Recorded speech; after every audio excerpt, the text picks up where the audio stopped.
আবদ্ধ পদ্ধতিতে হাঁস পালন অকল্পনীয় হলেও এই অকল্পনাকে বাস্তবে রূপ দিয়েছে পেকিং স্টার 13 নামক একটি হাঁসের জাত, যা আবদ্ধ পদ্ধতিতে পালন করে স্বল্প সময়ে অধিক লাভবান হওয়া সম্ভব।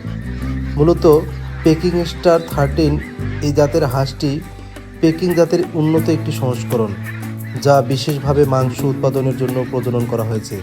এটি চীন, যুক্তরাষ্ট্র ও ইউরোপীয় দেশগুলোতে জনপ্রিয় হলেও বর্তমানে বাংলাদেশে বাণিজ্যিকভাবে আবদ্ধ পদ্ধতিতে পালন করা হয়। ফ্রান্স ভিত্তিক একটি বিখ্যাত কোম্পানি এই জাতের হাঁস বাংলাদেশে বাজারজাত করতেছে। এই জাতের হাঁস 7 থেকে 8 সপ্তাহের মধ্যে 3.5 থেকে 4.5 কেজি ওজন পর্যন্ত হতে পারে। এদের শরীরের 70 থেকে 80 অংশই মাংস হয়। এই হাঁসের জন্য পর্যাপ্ত বাতাস চলাচল ও পরিষ্কার পরিবেশ বজায় রাখা অত্যন্ত জরুরি। খুব স্বল্প খরচে এই হাঁসের ঘর তৈরি করা যায়। প্রতিটি হাঁসের জন্য কমপক্ষে 2 থেকে 3 বর্গফুট জায়গা দিতে হবে। ঘরের তাপমাত্রা শীতকালে 18 থেকে 22 ডিগ্রি সেলসিয়াস এবং গ্রীষ্মকালে 25 থেকে 30 ডিগ্রি সেলসিয়াস বজায় রাখতে পারলে হাঁসের উৎপাদন বেড়ে যেতে পারে। এই হাঁস পালনে ভেজা পরিবেশ পরিহার করতে হবে।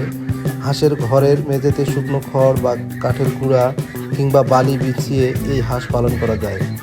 সাধারণত এই হাঁস পালনে 1 থেকে 3 সপ্তাহ বয়সে 45 থেকে 50 গ্রাম, 4 থেকে 6 সপ্তাহ বয়সে 100 থেকে 150 গ্রাম এবং 7 থেকে 8 সপ্তাহ বয়সে 200 থেকে 250 গ্রাম সুষম খাবার সরবরাহ করা যেতে পারে। এই হাঁস পালনে বাজারে প্রচলিত যে কোনো সোনালী মুরগির খাবার খাওয়ানো যেতে পারে।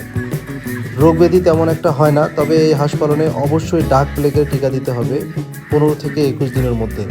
40 থেকে 45 দিনের মধ্যে এই হাঁস বিক্রির জন্য উপযুক্ত হয় এবং সাধারণত এই হাঁস 280 থেকে 300 টাকা কেজি দরে বিক্রি হয়। 100 হাঁস পালনেই এই হাঁস থেকে 30 থেকে 40 হাজার এমনকি 50 হাজার টাকা পর্যন্ত লাভ করা যেতে পারে। ভিডিওটি ভালো লাগলে অবশ্যই চ্যানেলটি সাবস্ক্রাইব করে পাশে থাকবেন। ধন্যবাদ।